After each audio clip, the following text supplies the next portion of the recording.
Hello, I'm Jeff Pierce, and this is Toronto's Brickworks. How cool is this? In a previous video, I talked about how the abuse of history has led to ethnic hatred. In this video, I want to discuss leadership and reputation and how the abuse of history affects what we expect of leaders. Much of what I have to say is rooted in facts and history, but I do want to share some of my own opinions on things.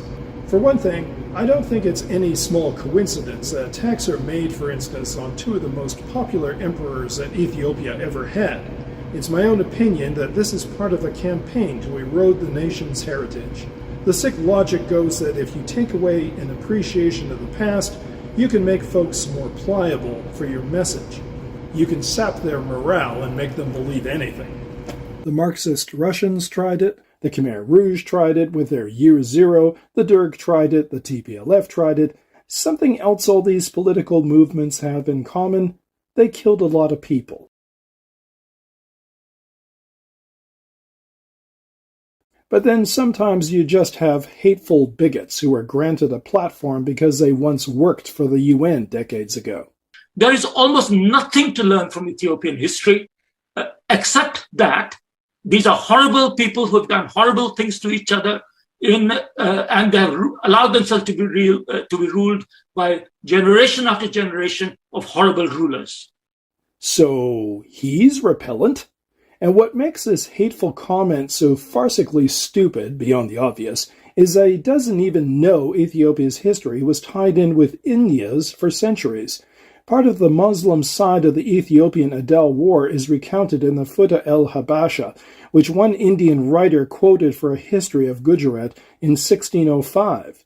Ethiopia had an active trade with India for ages, and Ethiopian slaves were not only shipped off to a hungry market in the Middle East, but also to, three guesses, India. Some of you may have heard of Malik Ambar, who went from being a slave to a mercenary to a powerful general in the 1600s. And he wasn't the only Ethiopian brought over who rose to positions of power.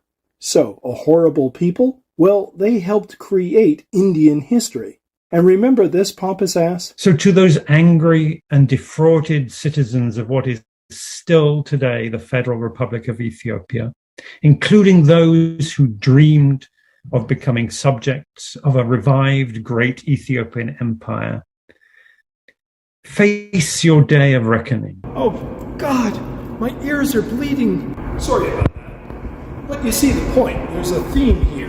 Now, I don't know anyone in the diaspora, or in the homeland for that matter, who dreams of this or is championing this. The only point there can be to this kind of cartoon slander is to denigrate Ethiopian history as a whole. The reason why we focus so much on rulers in Ethiopia is the same as why there's so much attention on the czars in Russia, or say the rulers of ancient Persia. Nobody wrote much about the little people, the ordinary citizens, for ages. But that doesn't mean Ethiopia was this constant nightmare of despotism. Emperor Zera Yacob contributed great works of theological literature, and while he was on the throne in the 15th century, the Fetha Negest was introduced, Ethiopia's important legal code. It covered a lot of ground: criminal law, family law and property, dietary restrictions, and consider these amazing lines. It says, "Liberty is in accord with the law of reason, for all men share liberty on the basis of natural law." Now, how is that much different from, "We hold these truths to be self-evident, that all men are created equal"? Okay, yeah, sure, the American founding fathers saw their declaration as a complete rejection of the divine right of kings, but the Ethiopian legal code didn't see any incompatibility with recognizing basic freedoms so long as a citizen understood his place in the world, that he was a subject to his king or queen. And this, by the way, was the norm not just in Ethiopia, but in other great kingdoms of Africa. I would argue that the Fetha Negest had way more staying power and relevance to Ethiopia than the Magna Carta did for England. In the era of Menelik II in the 19th century, the justice minister was expected to work within its bounds. Such was the authority of the document that when Haile Selassie introduced new penal codes to get with the times in 1930 and then again in 1957, both were publicly defined as mere revisions of the Fetha Negest. But back to the rulers. Let's consider a few of those who led Ethiopia from the last 2 centuries. The kings and statesmen were people, individuals with good traits and bad. Now, we don't have enough time to go into the complexities of these guys. That's what books are for. Instead, I want to concentrate on the positive stuff because I have a larger point to make, but follow with me. When the British came traipsing into Ethiopia to free the hostages held by Tewodros, they got help from Casa Mircha, who gladly took their guns and trade to help himself become Johannes IV. But to his huge credit, Johannes was the only one of the nobles dealing with the British who asked, even downright insisted, "Look, you guys are going to leave, right? You'll leave right after you take out Tewodros." He cared enough about Ethiopia's sovereignty to make it the top issue. Oh, here's a great story. I love this. The British put on a full military review trying to impress him. Johannes was polite and it was, "Oh yeah, that's great, thanks." Then he showed the British his warriors. And the Brits were like, "Holy crap." Johannes has a bit of a reputation as a religious zealot, but he's more complicated than that. He hated smoking, didn't drink, but didn't mind if others drank. And yet he tried to get botanists, artisans, and mining engineers into Ethiopia. He had an idea to supply troops with a network of flour mills, though nothing came of it. He was the first emperor to send a consul to be based in Britain for Ethiopia. Trouble was that the Foreign Office wouldn't accept the guy's credentials, even though he was apparently from London. When the British made trouble and tried to pressure him into accepting the Italians gobbling up territory in the north, Johannes wrote to Queen Victoria, "By making me appear the offender when I am not, are you implying that I should give them the land which Jesus Christ gave to me? Reconciliation is possible when they are in their country and I in mine. But now, sleeping with our swords in hand and keeping our horses bridled, are we not with our armies as good as in combat already?" Give the man his due, he had to fight off not one but 2 different enemies, the Italians and the followers of the Mahdi in Sudan. For this he was helped by his brilliant general Ras Alula, and we'll get back to him in a moment. Johannes truly died for his country, fighting the forces of the Sudan's Mahdi in a town called Galabat. The Mahdists found his body in his tent, cut off the head, stuck it on a spear, and then waved it around like a trophy. And so we come to Menelik II, arguably the greatest emperor of Ethiopia who ever lived. And then come the slurs and the lies. These mostly have to do with Menelik's southern campaigns, and of course there was nightmarish violence, and people got slaughtered and houses got burned, but this is how empires around the world got built. And let's keep our facts straight. For one thing, Menelik's effort had the tacit approval of Johannes. The goal was to retake the lands that once belonged to Ethiopia before its war with the Adal Sultanate in the Middle Ages. But to accomplish this, Menelik relied on an Oromo leader, Gobena, to help him get submissions from different Oromo groups first before resorting to combat. Now here's where it gets interesting, because those who peddle revisionism, like Asmaram Lagese, claim guys like Gobena were completely sucked into the feudal hierarchy and enslaved by their craving for higher and higher rank. But the fact that Gobena proved successful in persuading Oromos shows the empire had other things to offer besides him getting a coarse bribe or a community facing a threat of annihilation. In his 2 major books, Asmaram Lagese didn't hesitate to use the words invasion and conquest for what the Oromos did in the Middle Ages, and yet he labeled what emperors did centuries later as colonialism. But here's Asmaram being more forthright about what went on back then. The expansion of the Oromo population into the central highlands of Ethiopia was associated with a rapid process of cultural incorporation. The Oromo seemed to assimilate the conquered populations as frequently as they were absorbed by them. In this process, the Galena-speaking regions of central Ethiopia developed into a veritable cultural corridor. It opened up extensive cultural exchanges between the 2 societies, which would have otherwise remained isolated and atomistic. Well, Ethiopia's greatest historian Richard Pankhurst pointed out that back in the Middle Ages, a good number of those conquered populations didn't want to be absorbed. So I'm sorry, But why is a Roma migration taking all these lands, forcing people to assimilate, wiping out at least one ethnic people, the Gafet, not settler colonialism? But let's get back to Menelik. The Italians tried a cheap trick, putting forward a treaty to him that had different wording in Amharic than it did in Italian. They then claimed to the rest of Europe that Ethiopia was their protectorate. Menelik understood that it could be useful to get the other crowns of Europe on his side.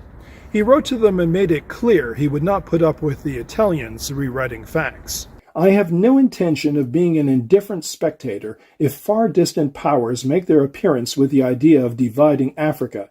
Ethiopia having been for 14 centuries an island of Christians amongst a sea of pagans. As the Almighty has protected Ethiopia to this day, I am confident that he will protect and increase her in the future. Here was a king, an African king, speaking to fellow monarchs as an equal.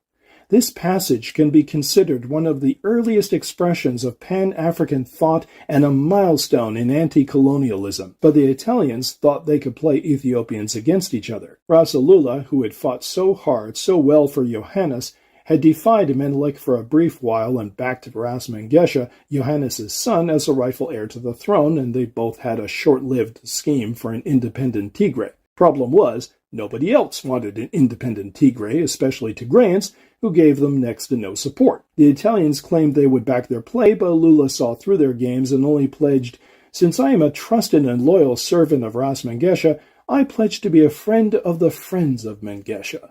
The Italians predictably screwed over Mengesha and Alula, not giving them guns or food aid right in the middle of the Great Famine, so both ended up submitting to Menelik. It's important to note that Alula changed his mind about Menelik. He now considered him a good man, one who had forgiven him for his past attacks made on the orders of Johannes.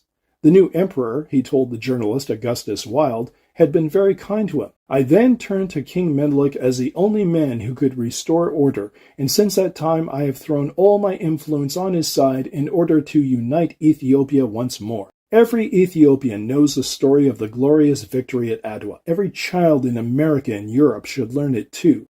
For me, however, as great a tale as the battle is, what impresses me more is the compassion that Ethiopians showed to their fallen enemy afterwards. Menelik had clothes and medical care issued to the Italians. In fact, the Ethiopians were shocked when they learned that the Russian medical teams refused to treat Italian wounded. In the wake of the victory at Adwa, Europeans fell all over themselves trying to suck up to this African emperor, but Menelik knew how to use them and ushered in a new modern era. Addis Ababa got a modern hospital and its first newspaper. New schools were opened. Telegraph and phone lines connected Addis with Djibouti and Harar. Okay, let's pause here a minute, because I know someone is out there who wants to rant and rave about these emperors, either one chosen target or all of them. And look, I am not defending monarchy either. Pretty soon, I gotta put up with this ugly, useless guy on my money, no thank you.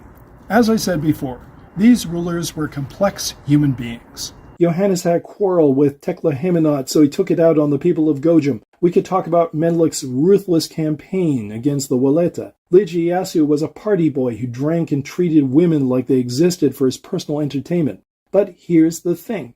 All of these men, within their narrow conception of ruling, were fiercely loyal to Ethiopia. Johannes died for it.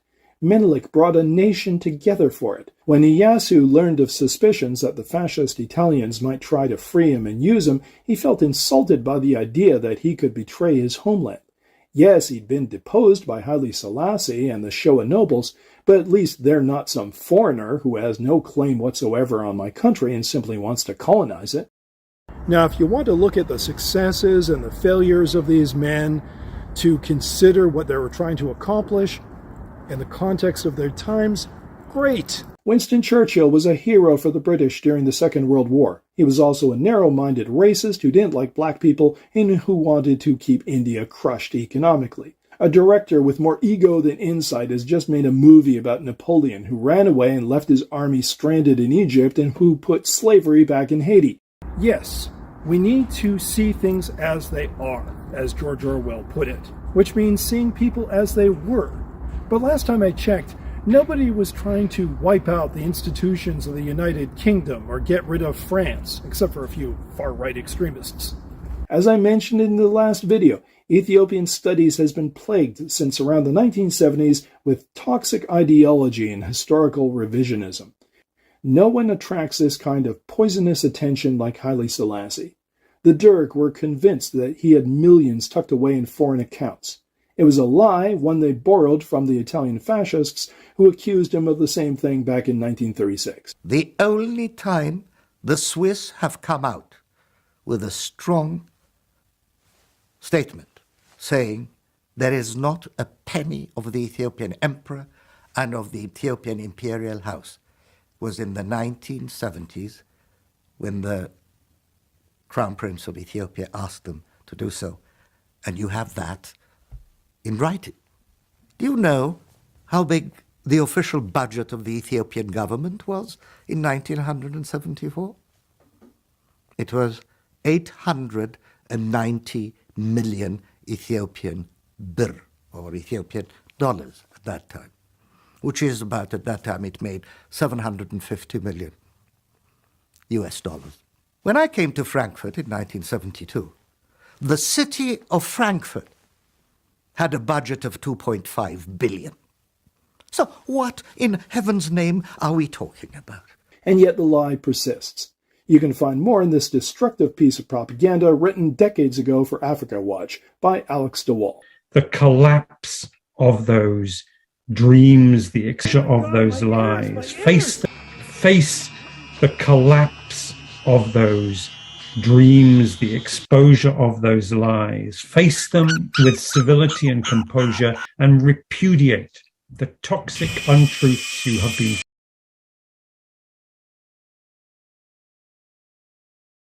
In this book, de Waal repeats the drivel of an academic named Paul Baxter, who sided with the Oromo Liberation Army. The Italian conquest of 1935 came as a liberation from Amhara rule for many inhabitants in the southeast. 1. There was no conquest in 1935. 2. There couldn't be a conquest in 1935 because what the world considered the end of the war didn't happen until May 1936. 3. There was no end in 1936 because patriots were fighting in the mountains above Addis Ababa right from the day the Italians took the city. And 4, most importantly, gee, they were liberated, eh? Tell me, did they feel that before or after the Italians bombed the crap out of Harar?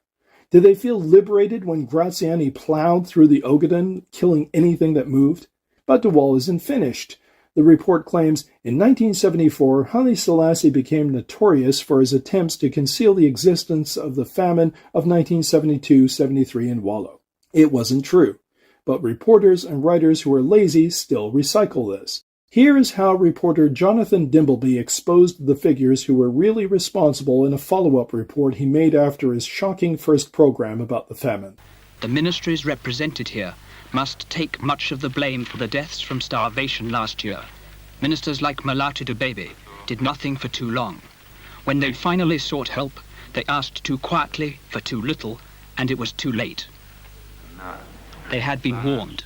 The Ministry of Agriculture reported 6 months in advance that the spring of 1973 would bring famine to Ethiopia. The government suppressed the report. There's a difference between Haile Selassie and his officials. Yes, the buck ultimately stopped with him, but the consensus is among those who knew him and those who have done scholarly work on his life is that he was kept in the dark and didn't know about the famine until later. When he was finally aware of the situation, he grilled officials and lambasted, among others, his own son, the Crown Prince, who was the governor of Wallo.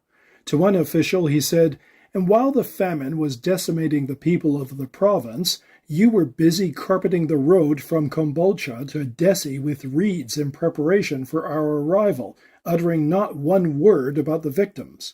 But then de Waal loves to play fast and loose with the truth. He quotes a story about a UN official finding the emperor indifferent to suffering. Where does he get it from? He footnotes this guy. Only this guy has no attribution for this incident. What's more, this academic claimed in 1982 that the people of Wallo spat on Haile Selassie as he retreated from the Italians in 1936. There's no attribution for this either. Where did he get it from? This book, put out by the Carnegie Endowment for Peace in 1975. And this guy, Jack Shepard, didn't bother to check his facts either. He wrote, "On May 2nd, 1936, during the Italian War, as Haile Selassie retreated from Addis Ababa, the peasants of Wallo and the Danakil attacked and spat upon him. The emperor was not one to forget such things." And it's not true. In fact, it's impossible, because Haile Selassie left Addis Ababa on May 5th, not May 2nd, and he left for his exile on a train that went to Djibouti. There was no chance for any Ethiopians, let alone the people from Wallo, who are nowhere near the tracks, to attack or spit at him. You see the pattern. You have attacks on both the remote, distant past and on events within living memory. And isn't it interesting how certain folks back up each other's nonsense? Take this book about famine in Ethiopia. Here's what the author thinks. And look, someone's returned the favor. We saw this kind of narrative back-scratching in the reportage of the Tigray War, didn't we? Well, here you go. This book was published in 2010, and these games go back long before that. And just as those backing the TPLF and OLF Sheni want the world to forget their sins, so the airbrushing continues. We're told Meles Zenawi worked economic miracles. Peter Gill, by the way, called him a brilliant tactician as well as a far-sighted leader. Meles and his cronies stole billions and kept billions, including this creep. Given the massive corruption, the torture clinics, the mass graves of Amhara discovered recently, the only idiots who believe he was a great leader anymore are in London, the White House, and Susan Rice's living room. Everyone thought, hoped Abiy Ahmed would be different. People desperately needed him to be different, and so charisma replaced substance. They were to be bitterly disappointed. The TPLF forced a war on Abiy, but he betrayed those who fought it, not just those in Amhara and Afar, but Tigrayans too, because he let a bunch of psychopaths keep all their arms and stay in power. But this new war he started himself, and now he's betraying Ethiopians all over again, letting Amhara be butchered. IDPs have been told they must go back to the very spots where they were nearly murdered, where family members were murdered. If you could state for me clearly, you acknowledged credible reports of gross violations of human rights in Amhara and Oromia. Does the department consider that a pattern? Yes or no? As of yet, we do not, but we are constantly reviewing the facts on the ground, and we know the implications of making such an assessment and determination in terms of whether it's a consistent pattern or pattern of gross violations of human rights. In Addis, a man who once inspired hope now prompts waves of disgust. He wants to build a new palace with money that could rebuild hospitals, universities, schools. He wants to be an emperor like those of the past, but he has no real loyalty to Ethiopia.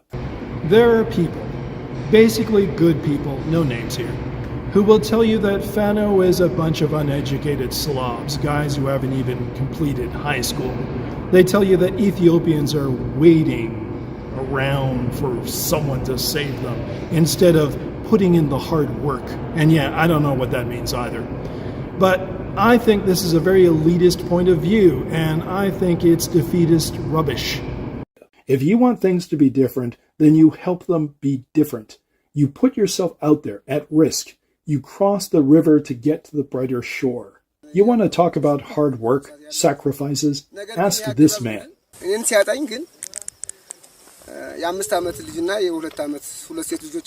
እንግዲህ ይታያችሁ የ2 ዓመት ልጅና የ5 ዓመት ልጅ ሴት ናቸው ህፃናት በዛ ሰዓት ወረወሩ እሷን መከላከያ ወስዶ ቤት እንዳለው አላው And Abiy's forces don't get it. When you take away everything from a certain kind of man or woman, there is nothing more to fear. You have done a true warrior a favor. You've lit a stubborn fire of purpose. You've melted down the essence of a person to why they fight, their mission, and their will. They no longer fight just to survive, to hold their ground. They will now fight through you to get to something better. If it were just about getting a stupid truce like Pretoria, what is to stop this from happening all over again 5 years from now?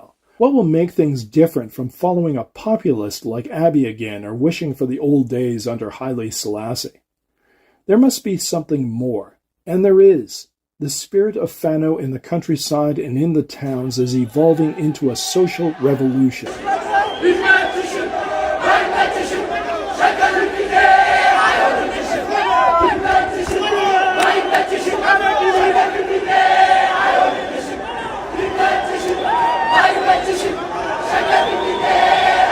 It won't look at people anymore with ethnic labels. It will treat them as individuals. It will give them protection under a new constitution. It will know that putting Ethiopians first while respecting your neighbors are not opposite goals. It will cherish the true history of this great nation. It will honor those who lead, but never insist on Ethiopians following blindly. And that will be obvious because the slogan is clear. We are family. We, not one person at the top. All those who want freedom. No matter how long it takes, it's worth the wait. But maybe, just maybe, it'll come sooner than you think.